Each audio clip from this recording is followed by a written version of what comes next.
Hey guys, Chris here. Tonight we truly have a campfire story for you.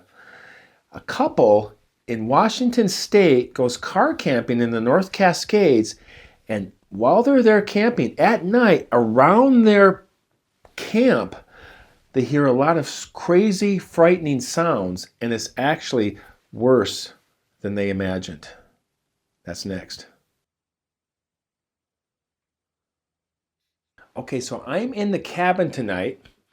It's very cozy in here. I really enjoy just being in the cabin and looking forward to getting out and doing some camping. I got a new tent, very huge tent I'm going to be taking out. We're going to do a full-blown overnighter with that.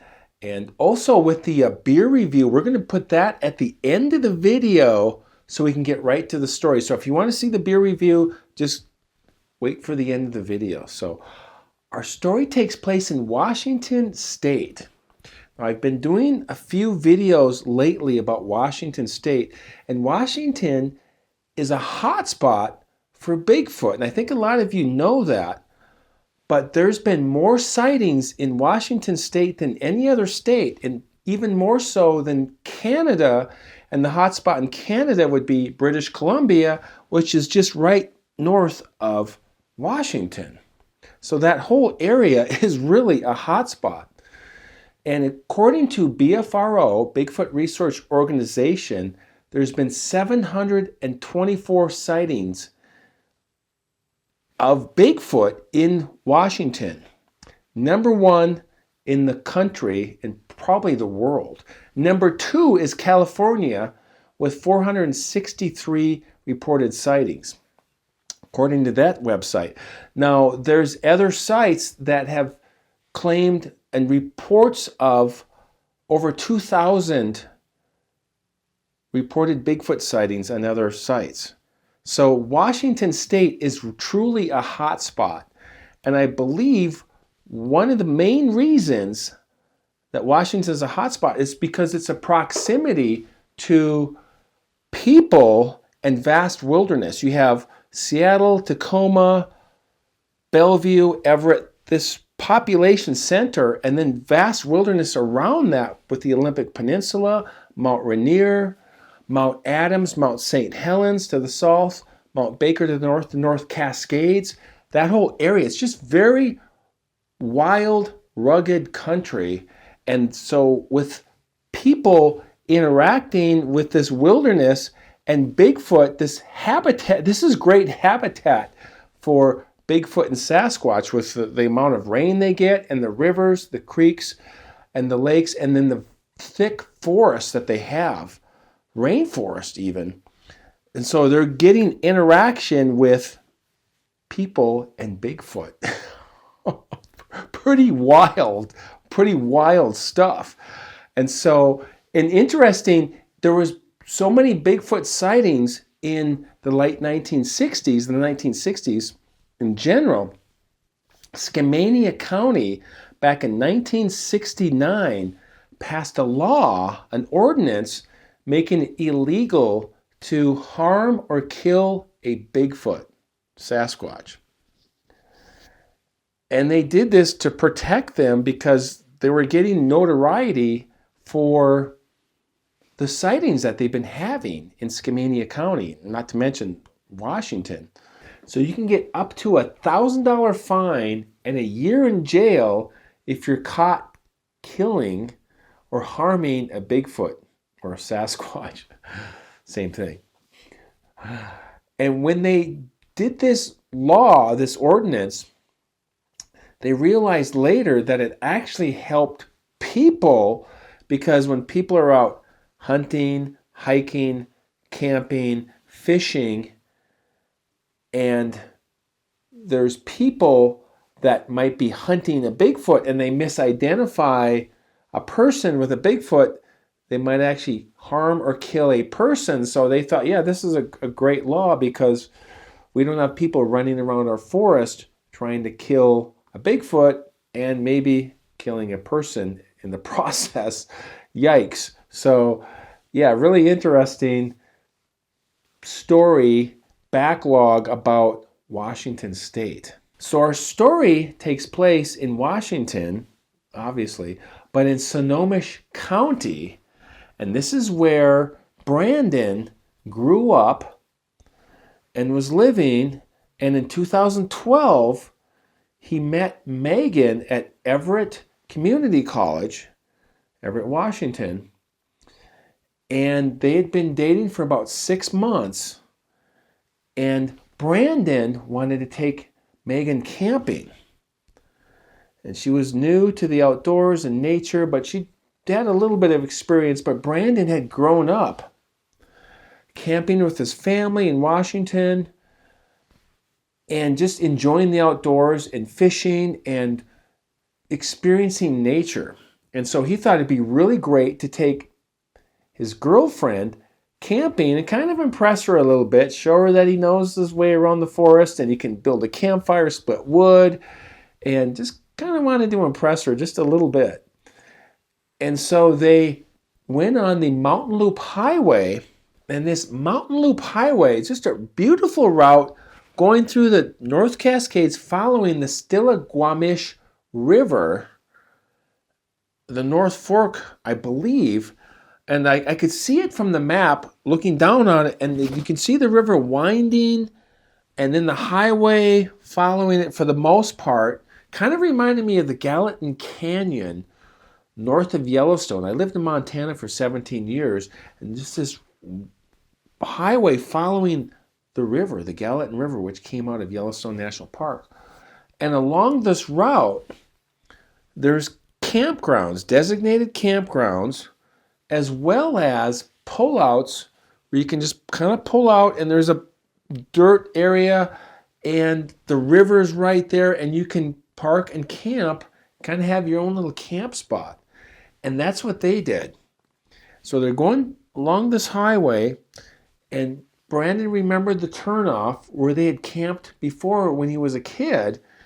And he pulled into this spot, and it wasn't the designated campground, and they were in the Jeep Cherokee, parked the Jeep, and he got out, and he's kind of assessing the campsite, and he walks over to this fire pit. Somebody built a fire pit there. It was kind of a boondocking site. The river is off to the right, kind of big bend there wrapping around, and off to the left was the highway, and above the highway was this ridge, and then this hill, this ramping hill going up. And he remembered as a kid they'd camped there before. So he walks over to this fire pit, checks it out, and goes, "This would be great. This is great. And I remember camping here." And then as he turns around, he comes back towards the Jeep, and Megan's getting out of the car. He looks down and he sees footprints in the dirt, human-like footprints. And right away, he's thinking, well, some guy was camping here and he took his shoes off and he was walking around. And these were big footprints, pretty good size, 15 inches or so. And he said he was a skeptic, and he's still a skeptic about Bigfoot and Sasquatch. Megan walks over and she sees him looking down, and she says, "Are those human tracks?" And he says, and he tried to be confident, and he wasn't, but he said, "Yeah, must have been some guy that probably was swimming or something, and he was walking around this campsite." So they both didn't think really anything of it. They finished setting up their camp, got the lawn chairs, split some firewood, got a fire started. Their plan was to sleep in the back of the Jeep Cherokee, roll up the sleeping bags, a couple of pillows, a couple of flashlights, and keep things simple.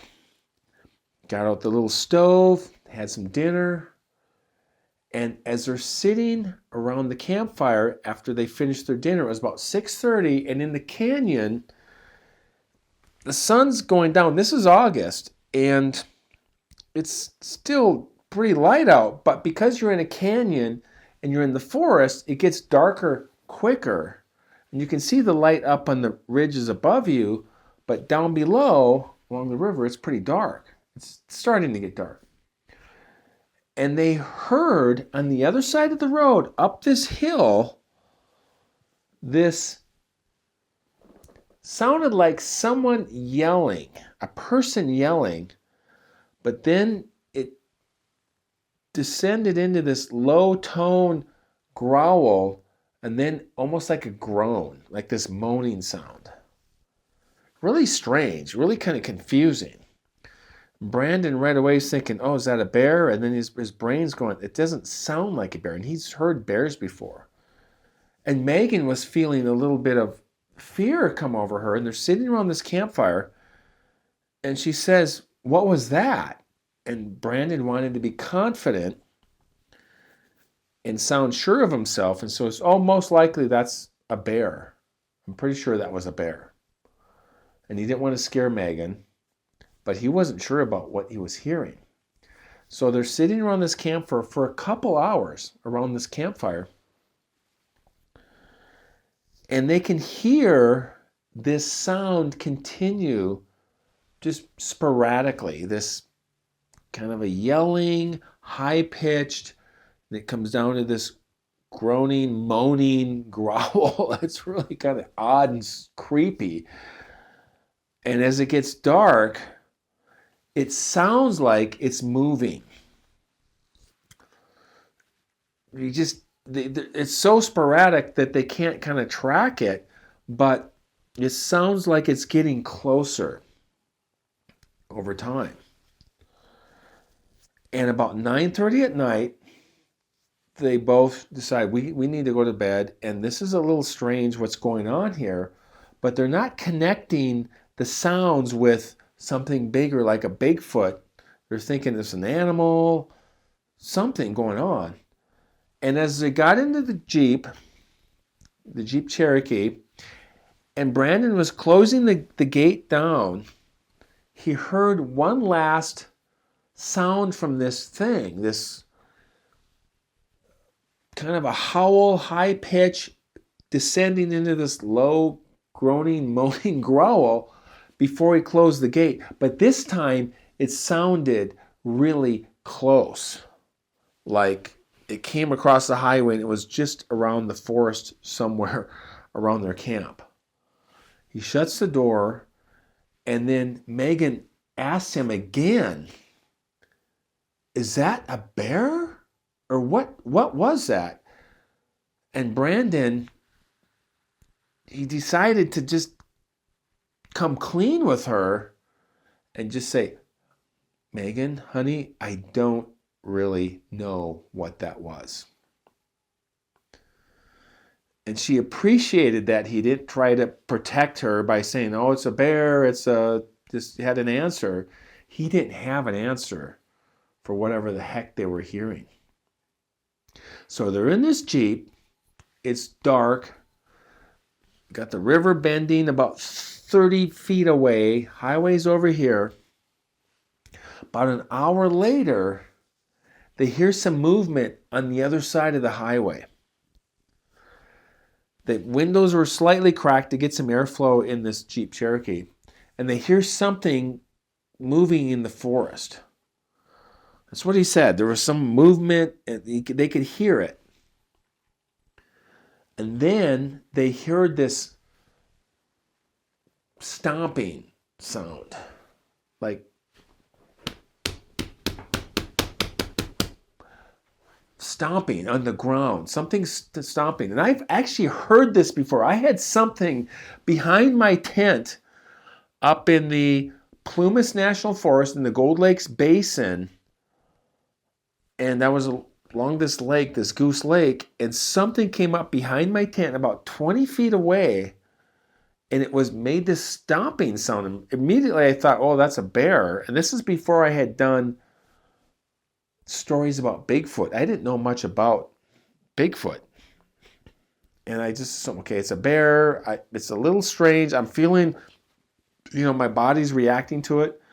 And I heard this stomping sound, so I got out with my headlight actually, and I stood up above my tent, and I shined the light, and I could see where this thing possibly was standing. There was a couple of trees there. So I can relate to what they had heard with this stomping sound. Really strange. Not only did they hear the stomping sound, but they heard movement around the campsite. Something in the forest was walking, breaking branches, making some noise, and moving around their campsite.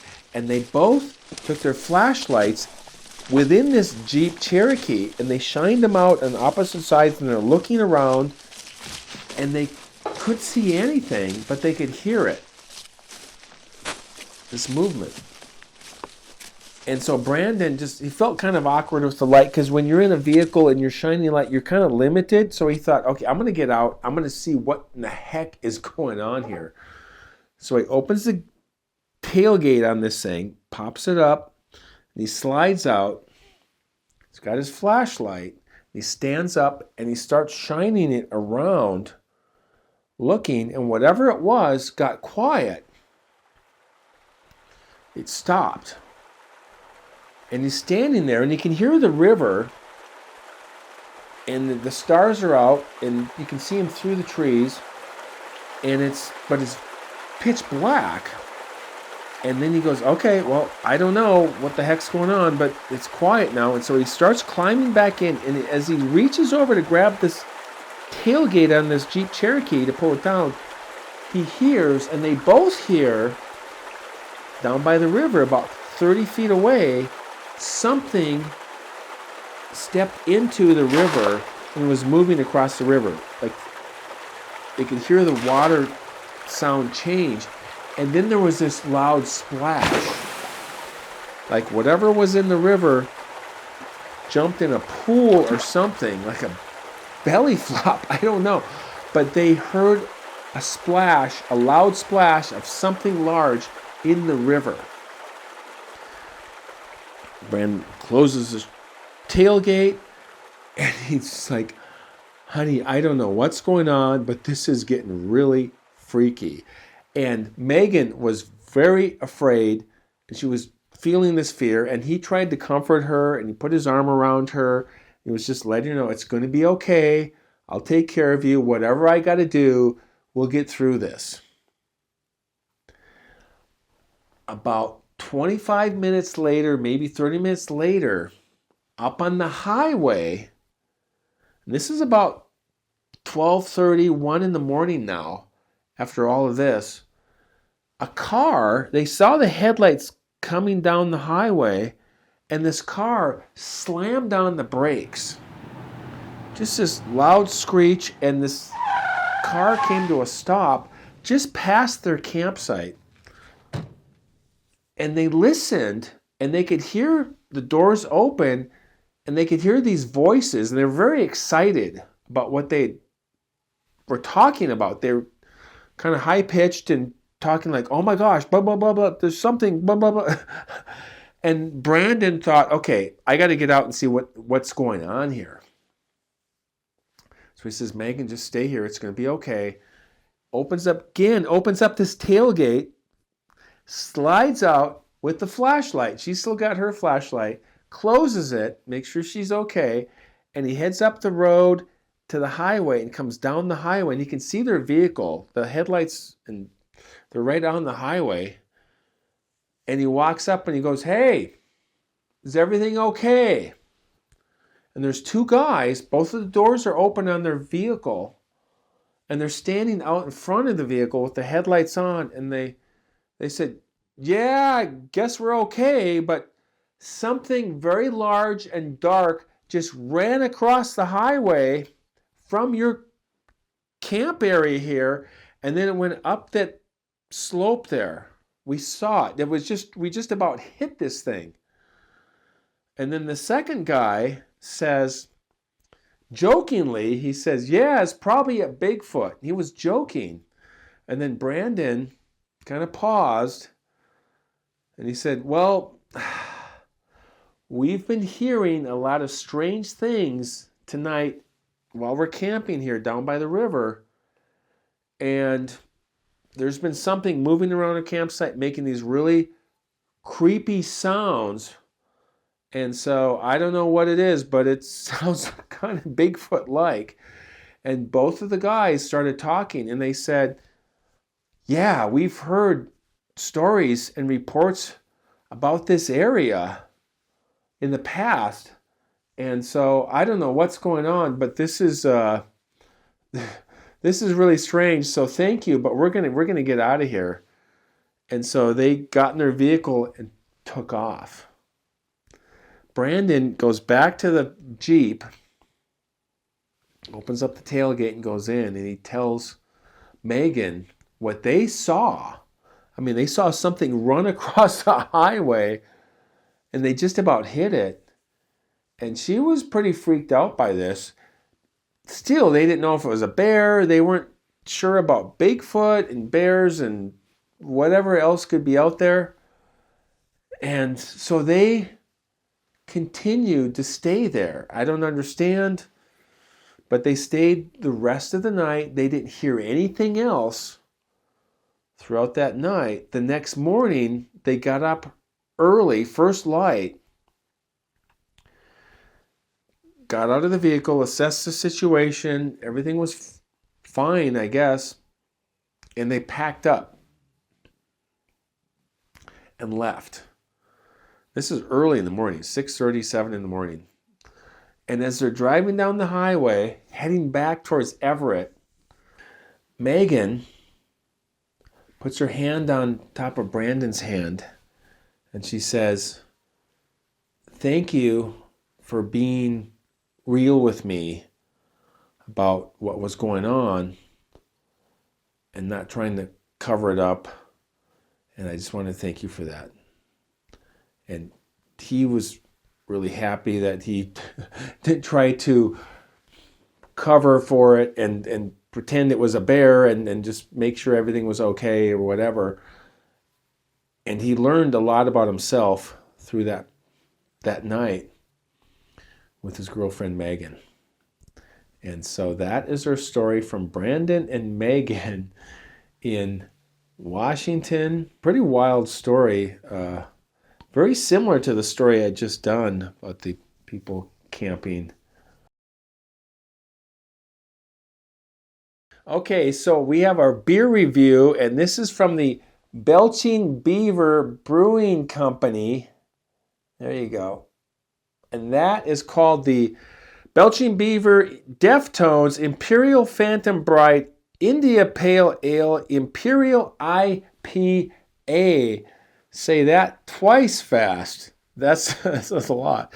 And it says it's a serve cold, drink beer, damn good time. So this is a strong beer. It's a 9.0 ABV. Wow. And so you got to watch yourself with this one. There you go. Very beyond amber. It's very light. Look at that. This looks almost like water. I'm going to drink it right from the can. Yeah. It's got a skull of a beaver on it, so.